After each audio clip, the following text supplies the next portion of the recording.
Today is January 4 and 28 years back ഈ same day ആണ് 1998 എൻ്റെ അച്ഛൻ്റെയും അമ്മേൻ്റെയും കല്യാണം കഴിഞ്ഞത്.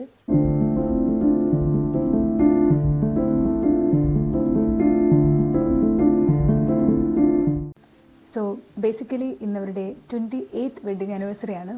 ലാസ്റ്റ് ഇയർ നമ്മൾ ഒരു സ്റ്റേക്കേഷനൊക്കെ പോയിട്ടുണ്ടായിരുന്നു. ബട്ട് ഈ ഒരു വർഷം നമുക്ക് അതിനൊന്നും പറ്റിയൊരു സിറ്റുവേഷൻ അല്ല. വീട്ടിൽ ചെറിയ വർക്ക്സും കാര്യങ്ങളൊക്കെ ഉണ്ട്. അപ്പോൾ നമുക്കൊരു 2 days ഒന്നും ഇവിടുന്ന് മാറി നിൽക്കാൻ പറ്റാത്തൊരവസ്ഥയാണ്. ആൻഡ് ഭാഗ്യവശാൽ ഇന്ന് സൺഡേ ആയതുകൊണ്ട് നമുക്ക് പുറത്തു പോവാം. അപ്പം ഐ തോട്ട് അങ്ങനെ പ്രത്യേകിച്ചൊന്നുമില്ല, ജസ്റ്റ് പുറത്തു പോവാം, ഫുഡ് കഴിക്കാം. ആൻഡ് ഈ ഒരു ഡേ അവരുടെ കൂടെ നമ്മൾ 4 പേരുമായിട്ട് സ്പെൻഡ് ചെയ്യാമെന്ന് കരുതി. അങ്ങനെ സ്പെഷ്യലായിട്ടൊരു പ്ലാനിങ് ഒന്നുമില്ല. But I wanted to capture this day because today is my parents wedding anniversary. അപ്പം അത് like it's a special day. അപ്പം അതുകൊണ്ട് തന്നെ അത് എന്ത് കുഞ്ഞു കാര്യമാണെങ്കിലും അത് ക്യാപ്ചർ ചെയ്ത് വെക്കണം എന്നെനിക്കൊരാഗ്രഹമുണ്ട്. സോ ഐ തോട്ട് ഒരു വീഡിയോ ആയിട്ട് എനിക്ക് തന്നെ ഒരു മെമ്മറിയിൽ സൂക്ഷിക്കാൻ വേണ്ടിയിട്ട് ഒരു വീഡിയോ ആയിട്ട് ക്രിയേറ്റ് ചെയ്യാമെന്ന്. So let's go.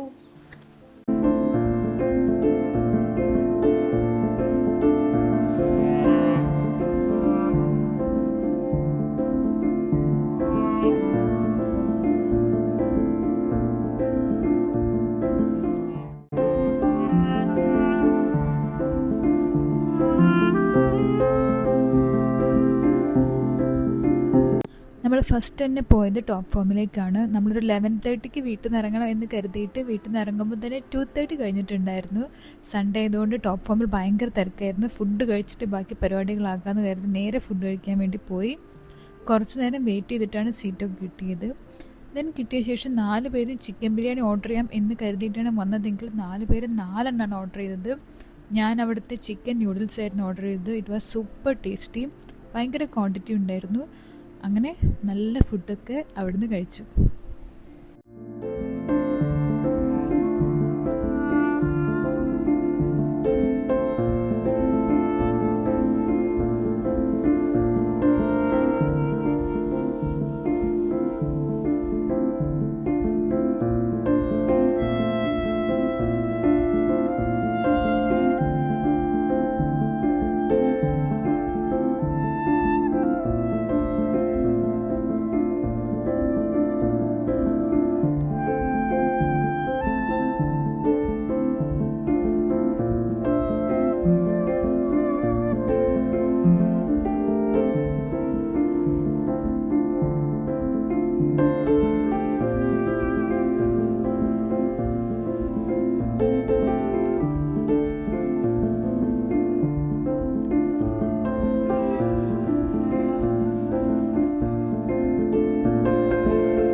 പിന്നെ ഞങ്ങൾ നേരെ പോയത് ഗോകുലമാളിലേക്കാണ്.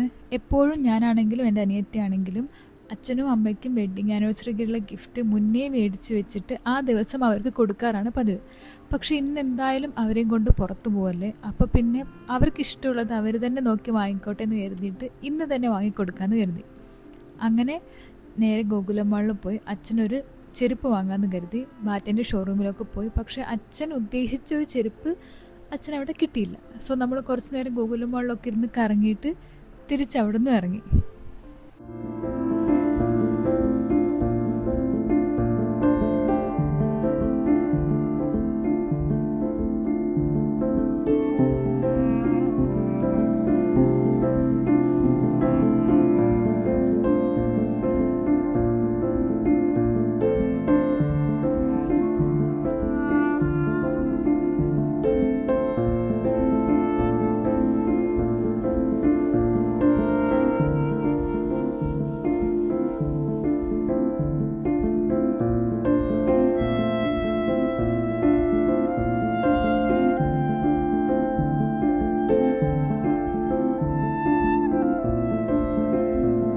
നെക്സ്റ്റ് നമ്മൾ പോയത് കസവ് കേന്ദ്രയിലേക്കാണ്.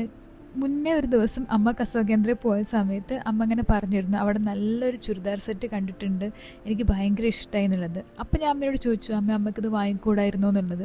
അപ്പോൾ അമ്മ പറഞ്ഞു, ഏയ് വേണ്ട, പിന്നെ വാങ്ങിക്കാമെന്ന്. അന്ന് ഞാൻ വിചാരിച്ചിരുന്നു അടുത്തത് വരുന്നത് ഇവരുടെ വെഡ്ഡിങ് ആനിവേഴ്സറി അല്ലേ, അന്ന് അമ്മേനെ കൊണ്ടുപോയിട്ട് അമ്മയ്ക്ക് ഇഷ്ടപ്പെട്ട ആ ഒരു ചുരിദാർ സെറ്റ് അമ്മ വാങ്ങിക്കോട്ടെ എന്നുള്ളത്. അങ്ങനെ അവിടെ പോയിട്ട് അമ്മയ്ക്ക് അന്ന് നോക്കി വെച്ച അതേ ഇഷ്ടപ്പെട്ട ചുരിദാർ സെറ്റ് വാങ്ങിയിട്ട് ഞങ്ങളിങ്ങ് പോന്നു. ലാസ്റ്റ് കുഞ്ഞൊരു സെലിബ്രേഷന് വേണ്ടിയിട്ട് നമ്മൾ കേക്ക് ബേ ആണ് ചൂസ് ചെയ്തത്. അനിയത്തിയുടെ ബർത്ത്ഡേയും കേക്ക് ബേ എന്നായിരുന്നു നമ്മൾ കണ്ടക്ട് ചെയ്തിട്ടുണ്ടായിരുന്നത്. ഇപ്പോൾ അങ്ങനെ വലിയൊരു സെലിബ്രേഷനായിട്ടൊന്നുമല്ല, നമ്മൾ മാത്രം ജസ്റ്റ് ഒരു കുഞ്ഞ് പീസ് ഓഫ് കേക്ക് കട്ട് ചെയ്തിട്ട് ഇത് സെലിബ്രേറ്റ് ചെയ്യാമെന്ന് കരുതി. കേക്ക് ഞാനും അനിയത്തിയും അന്ന് ഡയറ്റിലായതുകൊണ്ട് നമ്മൾ കേക്ക് കഴിക്കില്ല. പിന്നെ അച്ഛനും അമ്മയാണെങ്കിലും അവരും ഒരുപാട് കേക്ക് കഴിക്കുന്ന കൂട്ടത്തിലല്ല. സോ നമ്മളൊരു പീസ് കേക്ക് മാത്രമേ വാങ്ങിയിട്ടുണ്ടായിരുന്നുള്ളൂ. ആൻഡ് അവരുടെ ഫേവറേറ്റ് മാംഗോ കേക്ക് ആയിരുന്നു. സോ അത് വാങ്ങി നമ്മൾ 4 പേരും വളരെ ലളിതമായിട്ട് ആ കേക്ക് കട്ട് ചെയ്തിട്ട് നല്ലൊരു വെഡ്ഡിങ് ആനിവേഴ്സറി സെലിബ്രേറ്റ് ചെയ്തു.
വെഡ്ഡിങ് ആനിവേഴ്സറി ഒക്കെ ഇന്നലെ കഴിഞ്ഞു. ഇന്നലെ അത് കഴിഞ്ഞിട്ട് എനിക്കൊരു വീഡിയോ ഒന്നും എടുക്കാൻ പറ്റിയില്ല. ലേറ്റായി വീട്ടിലെത്തിയപ്പോൾ തന്നെ. അപ്പോൾ പിന്നെ ഫുൾ ടയേർഡായി. ഇന്ന് ഞാനൊരു പുതിയ കാര്യം എൻ്റെ ലൈഫിൽ ചെയ്യാൻ പോവാണ്. അത് എനിക്ക് ആക്ച്വലി അതെനിക്കൊരു വീഡിയോ ഒക്കെ എടുത്ത് വെക്കണം എന്നുണ്ടായിരുന്നു. കാരണം എൻ്റെ ലൈഫിൽ ഞാൻ ആദ്യമായിട്ടാണ് ആ കാര്യം ചെയ്യാൻ പോകുന്നത്. അത്ര വലിയ കാര്യമൊന്നുമില്ല. ഒട്ടുമിക്ക എല്ലാ പെൺകുട്ടികളും ഓൾറെഡി ചെയ്ത് കഴിഞ്ഞ കാര്യമായിരിക്കും. ഞാൻ എൻ്റെ ഐബ്രോസ് ത്രെഡ് ചെയ്യാൻ പോവാണ്. ഇപ്പോഴും ഞാൻ വേണോ വേണ്ടയോ എന്ന് ആലോചിച്ചുകൊണ്ടിരിക്കുകയാണ്. ഞാൻ എൻ്റെ ലൈഫിൽ ഇതുവരെ എൻ്റെ ഐബ്രോസ് ത്രെഡ് ചെയ്തിട്ടില്ല. എനിക്ക് എൻ്റെ ഐബ്രോസ് ഭയങ്കര ഇഷ്ടമാണ്. ഇങ്ങനെ തന്നെ നാച്ചുറലായി നിൽക്കുന്ന ഐബ്രോസ് എനിക്ക് ഭയങ്കര ഇഷ്ടമാണ്. പക്ഷേ ഇപ്പോഴായിട്ട് ഈ ഐബ്രോസ് പണ്ടത്തെ പോലെയല്ല, കുറച്ചധികം ഇവിടെയൊക്കെ വളർന്ന് ഞാൻ മെലിഞ്ഞപ്പോൾ സമയത്തൊക്കെ എൻ്റെ മുഖം ഭയങ്കരമായിട്ട് മെലിഞ്ഞു. ആൻഡ് ഐബ്രോസൊക്കെ ഒരു വൃത്തിയില്ലാതെയാണ് നിൽക്കുന്നതെന്ന് പലരും പറയുന്നു. പലരും പറഞ്ഞെന്ന് കരുതി ഞാൻ ചെയ്യണമെന്നില്ല. പക്ഷെ എനിക്കും തോന്നി ജസ്റ്റ് ഒന്ന് ഭയങ്കരമായിട്ടൊരു ഐബ്രോസ് ഇങ്ങനെ ഭയങ്കര ആ ഒരു ത്രെഡ് ചെയ്ത ആ ഒരു ലുക്കല്ല, പക്ഷേ ഒന്ന് എക്സ്ട്രാ ഉള്ളതൊക്കെ ഒന്ന് കട്ട് ചെയ്തിട്ട് മീൻസ് കുറച്ചൊരു വൃത്തിയാക്കിയാലോ എന്നൊരു തോട്ട്. ഞാൻ അതിന് പോവാണ്. അപ്പോൾ എനിക്ക് തന്നെ എന്താ പറയുക, ഇപ്പോഴും ഞാൻ വേണോ വേണ്ടോ എന്ന് ആലോചിച്ചുകൊണ്ടിരിക്കുകയാണ്. പക്ഷേ ഇപ്പം ഞാൻ പോകുന്നത് എൻ്റെ വല്യമ്മ ഉണ്ട്. അപ്പം വല്യമ്മ ഒരു ബ്യൂട്ടീഷ്യനാണ്. അപ്പം വല്യമ്മേൻ്റെ അടുത്ത് പോവുകയാണെങ്കിൽ അതായിരിക്കും സമാധാനം. കാരണം അതാകുമ്പോൾ നമുക്ക് അറിയുന്ന അതാണ്. പിന്നെ വല്യമ്മ അങ്ങനെ ചെയ്യുള്ളൂ. എനിക്ക് എന്താ വേണ്ടതെന്ന് എനിക്ക് കൃത്യമായിട്ട് പറഞ്ഞു കൊടുക്കാം. പിന്നെ വല്യമ്മേൻ്റെ അടുത്താണ് അനിയത്തിയൊക്കെ അവളുടെ ഐബ്രോസൊക്കെ ത്രെഡ് ചെയ്യാറ്, പക്കയായിട്ട് ചെയ്യും. അപ്പം അതുകൊണ്ട് എനിക്ക് പറയുന്നത് വല്യമ്മ മനസ്സിലാക്കി അങ്ങനെ ചെയ്തിരുത്. സോ ഇതും കൂടെ ഈ വീഡിയോയിൽ അങ്ങ് ഇൻക്ലൂഡ് ചെയ്യുന്ന കരുതി. ബിക്കോസ് ഇതെനിക്ക് ഭയങ്കരമായിട്ട് എന്താ പറയുക, ഞാൻ എൻ്റെ ലൈഫിൽ ഒരിക്കലും ചെയ്യില്ലെന്ന് കരുതിയ കാര്യമായിരുന്നു. ബട്ട് യാ, ഇതിന് ഇത്രയ്ക്കൊക്കെ ഒരു ഇൻട്രോ വേണോ എന്നൊന്നും എനിക്കറിയില്ല, പക്ഷേ എനിക്ക് ഇതിന് ഇൻട്രോ വേണം. കാരണം ഞാനിപ്പം ഡ്രസ്സൊക്കെ ചേഞ്ച് ചെയ്ത് പോവാൻ നിൽക്കുകയാണ്. എന്നിട്ട് പോലും എനിക്ക് ചെയ്യണോ വേണ്ടോ എന്നുള്ള ഫുൾ കൺഫ്യൂഷനിലാണ്. And I will miss my eyebrows. വേണോ? എനിവേ, ചിലപ്പം ചെയ്താൽ നല്ലതായിരിക്കും അല്ലേ? ആയിരിക്കും. എങ്കിൽ പോയിട്ട് ഞാൻ അവിടെ എത്തിയിട്ട് കാണിക്കാം. ഞാൻ ലാസ്റ്റ് ഐബ്രോസൊക്കെ ത്രെഡ് ചെയ്ത് വന്നിട്ട് ഒരു വൈൻഡപ്പ് വീഡിയോ ഒക്കെ എടുത്തിട്ടുണ്ടായിരുന്നു, പക്ഷെ അതെൻ്റെ ഗാലറിയിൽ നിന്ന് മിസ്സായിപ്പോയി. ആൻഡ് ഈ ഒരു കോലത്തിലാണ് എൻ്റെ ഐബ്രോസ് ത്രെഡ് ചെയ്ത് കഴിഞ്ഞപ്പോൾ നിന്നത്. നിങ്ങൾ വിചാരിക്കുന്ന പോലെ ഞാനങ്ങനെ ഭയങ്കരമായിട്ട് ത്രെഡ് ചെയ്തിട്ടൊന്നുമില്ല. ഞാൻ മുന്നേ പറഞ്ഞ പോലെ തന്നെ വളരെ ഓവറായിട്ട് നിൽക്കുന്ന അല്ലെങ്കിൽ കുറച്ച് ബോറായി തോന്നുന്നത് മാത്രം എടുത്തിട്ട് ആ നാച്ചുറലി എൻ്റെ ഐബ്രോസ് എങ്ങനെയാണോ അങ്ങനെ തന്നെ കീപ്പ് ചെയ്തിട്ടാണ് ഞാൻ വെച്ചിട്ടുണ്ടായിരുന്നത്. സോ വലിയൊരു ചേഞ്ചൊന്നും ഇതിൽ നിന്ന് തോന്നില്ല. ഇത്രയൊക്കെയുള്ളൂ എൻ്റെ video. And thank you so much for watching my video. See you all in my next video. By.